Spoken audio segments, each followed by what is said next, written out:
Welcome to our deep dive into a really fascinating topic. It's a little unsettling, too. Yeah, maybe a little unsettling. This Yeah. connection between crowding and addiction, Mm-hmm. and how they both, kind of play a role in both, individual well-being and then also, Societal. societal well-being, the bigger picture. Yeah. So we're going to be looking at some really diverse sources today. Yeah, we are. We've got some academic research papers, some pop culture analysis, Oh, yeah. and even some insights from the field of addiction medicine. Bringing in the experts. So our mission here is to give you some intriguing and hopefully really useful takeaways Yeah. from all of these sources and to really kind of spark your curiosity. And to leave you with more questions than answers. Yeah, exactly. Because that's where the real learning begins, right? Exactly. Yeah. So to set the stage, let's start by stepping back in time Okay. and meeting this guy, John B. Calhoun, who was a researcher who really dedicated his whole career His whole life. to studying the effects of crowding. Wow. Now, when I say crowding, Mhm. I'm not just talking about, being on a busy subway car or something like that. Okay. Calhoun took it to a whole other level.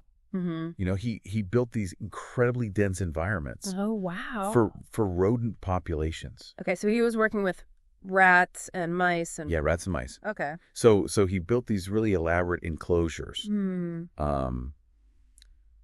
Some of them were like standard lab cages, Right. but then others he called these rat utopias. Rat utopias? What does that even mean? So they were like Uh, rodent paradises, basically. Okay. Like everything they could need. Like a little rat heaven. Yeah, little rat heaven. Oh, okay. And that's where things took kind of a dark turn. Ah. Because as these populations grew, Mm-hmm. Calhoun started observing some really disturbing behaviors. Oh, no. He called this phenomenon the behavioral sink. The behavioral... And it was not pretty. I can imagine. Imagine social structures completely breaking down I with some bet. rats, becoming withdrawn Mm-hmm. and isolated, and others turning like hyper-aggressive, Oh, wow. even violent Yeah. towards each other. Jeez. And what's really interesting is that Uh-huh. his findings, they ended up resonating far beyond the lab. Really? Like, Interesting. his work tapped into a lot of these anxieties Mm-hmm. about urban decay and societal breakdown. Yeah. So you think about I can see that. dystopian novels like Judge Dredd Ah. or, social commentary like Tom Wolfe's Mm-hmm. The Pump House Gang. Yeah. It's almost like I've heard of that one, yeah. the term behavioral sink Mm-hmm. became this kind of cultural shorthand Oh, interesting. for the fear of what happens when you get too many people packed into a limited space. Right. Exactly. Yeah, like, are we all going to just turn on each other if it Yeah. gets too crowded? And, while Calhoun himself later tried to kind of shift the focus of his work Okay. toward a more positive So more optimistic. view, of human adaptation, Mm-hmm. those early images Yeah. of those crowded rat societies Right. just spiraling into chaos Yeah. really stuck with people. Oh, yeah. Those are powerful images for sure. So I'm curious, Yeah. knowing all of this, like, how do you think these findings might apply to humans, Okay. especially when we start thinking about addiction? Interesting question. Yeah, it makes me wonder, Mm-hmm. could these crowded environments Mm-hmm. where we're, constantly bombarded with stimulation and often feel really isolated? It's like being surrounded by people. Yeah. Right. Could that actually contribute to making us more vulnerable to addiction? I think that's a great question, and that's the kind of connection we want to explore. Okay. So let's bring in some of these insights from those addiction medicine resources. Okay. You mentioned, see if we can kind of piece together a bigger picture here. Yeah, sounds good. Yeah. So we've got this fascinating idea that addiction is, more than just this biological process that's Right. also influenced by our environments For sure. and even the stories we tell ourselves about addiction. And narratives. Yeah, exactly. That's a big one. And to really kind of challenge those traditional narratives, Mhm. we have to look at some compelling counterexamples, Right. like Bruce Alexander's Rat Park experiment. Rat Park. So this was designed to specifically challenge this belief Hmm. that drugs are inherently Right. and irresistibly addictive. Yeah, like you give a rat a drug, it's going to get addicted. Right. Right. And those classic studies show that rats in cages Right. would basically choose drugs over anything else. Over food and water until they died. Jeez. But Alexander was like, what if we're missing something here? Like, what if there's more to the story? Yeah. Okay. Like, what if the environment plays a bigger role than we realize? So he created Rat Park, which was this much more like a rat utopia, enriching and stimulating environment for the rats. Okay. It was a rodent paradise. A rodent resort. Yeah, they had, plenty of space, toys, other rats to socialize with. Like a little rat community. Yeah, exactly. Okay. And the results were really striking. So what happened? The rats in Rat Park were significantly less likely to self-administer morphine. Wow. Compared to those isolated in the cages. So it's not just the drug itself. Yeah, it suggests that maybe the drug itself isn't the sole driver of addiction. Interesting. Like maybe it's the void they're trying to fill with the drugs. Yeah, makes you think. Yeah, and there's another example that really blows my mind. Okay, what's that? Heroin use among Vietnam War soldiers. It turns out that a whopping 90% 90% of soldiers who became addicted to heroin during the war simply stopped using when they got back home. Yeah, once they returned home. That's wild. Well, think about that. Highly stressful environment. Right. Easy access to heroin. High rates of addiction. Yeah. But back in a more stable environment, the addiction basically vanished for most of them.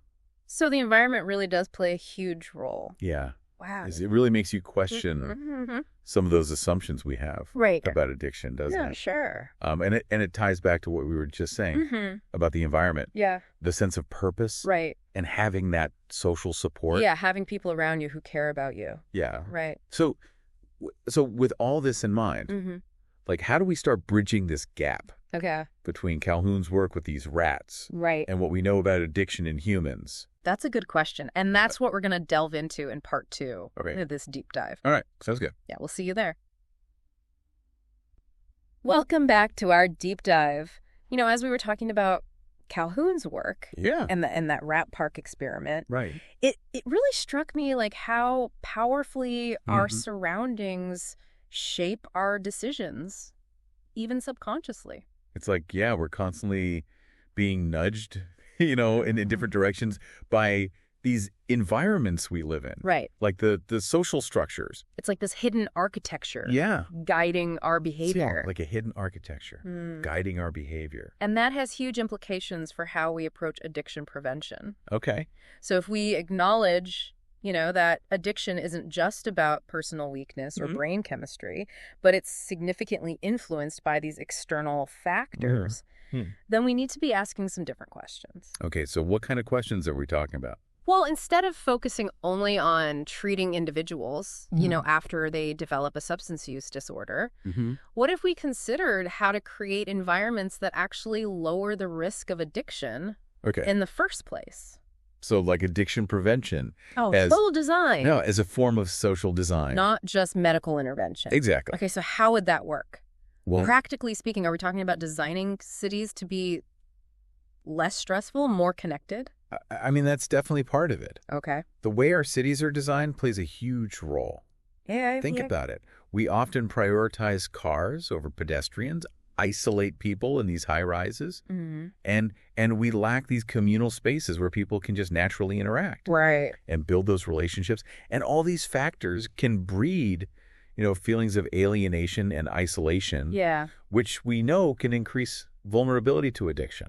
So it's not just about the physical layout, but about like fostering this social fabric. We're talking about that supports well-being. Creating strong communities, providing access to meaningful activities and opportunities, and addressing those underlying social and economic issues that contribute to addiction, Right.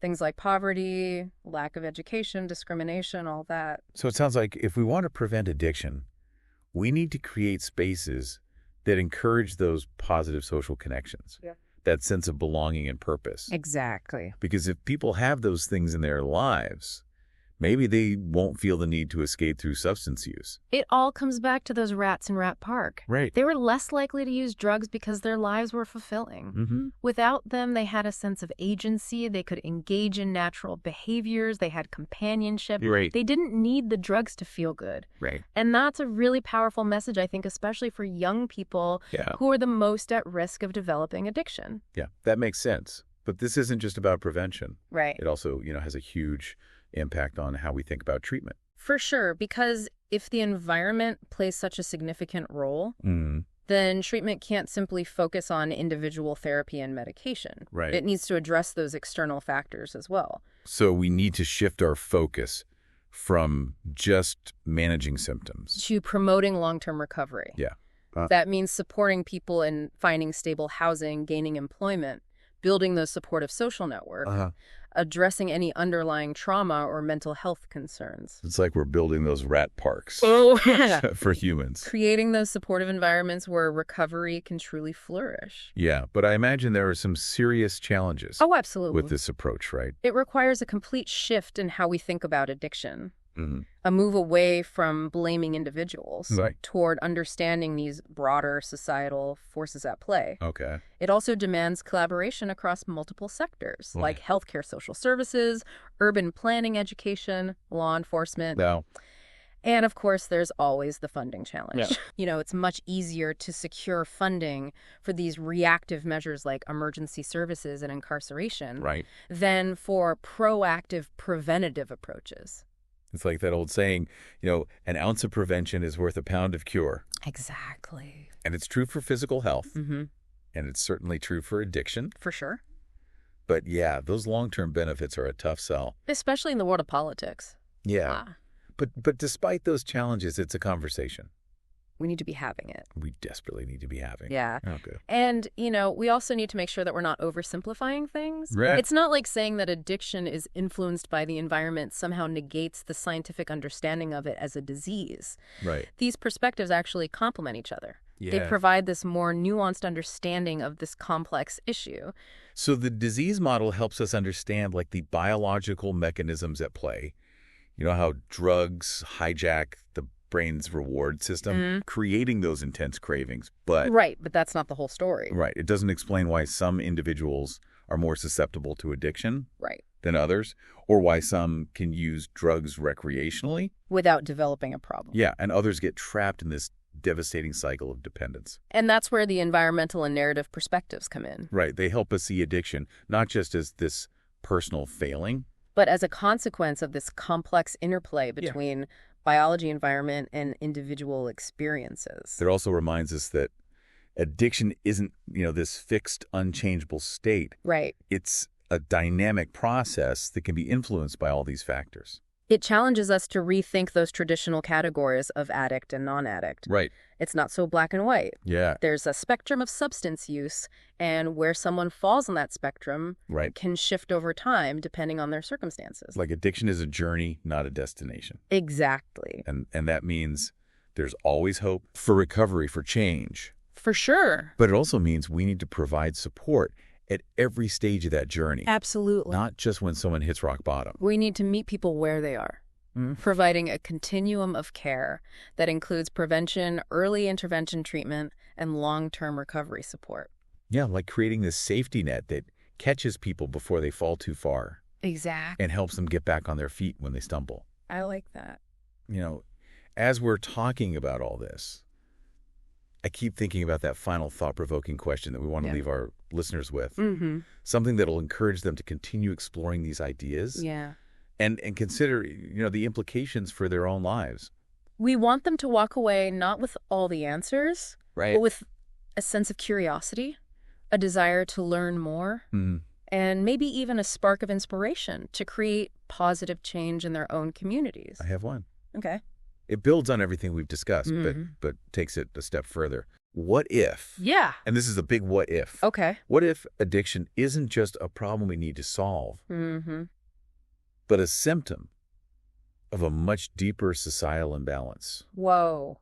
A sign that we're not meeting our basic human needs for connection, meaning, and purpose. Wow. In healthy, sustainable ways. That is a powerful question. Yeah. And one that I think deserves a lot of reflection. Yeah. But for now, I think that's a perfect place to pause. Okay. We'll be back shortly to wrap up our deep dive. We're back, ready to kind of wrap up our exploration of crowding and addiction and the search for a more fulfilling future. It's been quite a journey. Yeah, a lot to think about. I know I've been doing a lot of thinking about how all of these pieces kind of fit together, especially that question we posed before the break. Right. Could addiction be a symptom of a deeper societal imbalance? Yeah. I mean, it's a bit unsettling, but it also feels like a really important question to grapple with. It takes us back to something we talked about earlier, Calhoun's idea of the world brain. Yeah. It might sound like science fiction, but I think there's a profound truth in there. At first, I have to admit, I thought it was a little bit out there. Yeah. But now that we've been talking about all this stuff, yeah, I see how it speaks to our need for connection, like for something bigger than ourselves. For sure. Yeah. Calhoun, he recognized the limits of individual brains. Okay. Especially in a world that's increasingly complex. Right. And overloaded with information. Yeah, like too much to process. Way too much. As an individual. He believed that for humanity to truly thrive, we need to kind of evolve beyond those limitations. Okay. To create this collective intelligence that can process information and solve problems in a more holistic way. So it's like he was anticipating the internet, social media, this global interconnectedness we're all experiencing now. Kind of, yeah. And in a way, we're becoming that world brain, aren't we? In a way, yeah, we're sharing information and ideas and experiences at an unprecedented scale. But here's the catch. Just because we're connected doesn't mean we're truly interconnected. Right. We can be surrounded by information people, constant stimulation, and still feel deeply alone. Exactly. And that, I think, is at the heart of what we've been discussing. I think you're right. So it's like we're back in Calhoun's overcrowded rat enclosures. Only this time it's a digital enclosure. Right. We're bombarded with these superficial connections, virtual experiences. And a constant stream of dopamine hits. Yeah. From our devices. It's no wonder so many people struggle with addiction, anxiety, a sense of emptiness. Right. And it raises this question, like, how do we cultivate meaningful connection in a world that's increasingly virtual and fragmented? Yeah. How do we create those rat parks for humans? Exactly. Spaces where we can truly belong, find purpose and meaning beyond the endless scroll. Of our screens, yeah. Yeah. I mean, it's not an easy question to answer, but I think it starts with awareness. Like recognizing that this constant stimulation, this information overload is actually working against us. It's keeping us distracted. Yeah, keeping us distracted, preventing us from forming those deeper connections that we crave. Exactly. And then it's about making conscious choices. Okay. Choosing to disconnect from the virtual world and reconnect with the real world. Okay. Choosing to engage in activities that bring us joy, that connect us with other people, that nourish our souls. It's about reclaiming our agency, our ability to shape our own environments and create lives that are truly fulfilling. And supporting each other in that journey. Yeah. Building communities both online and offline that foster those positive connections, that celebrate our shared humanity, and that provide a sense of belonging for everyone. Because in the end, isn't that what it's all about? I think so. Creating a world where we don't need to escape into addiction, into virtual realities, into anything. Because we already have everything we need right here, right now.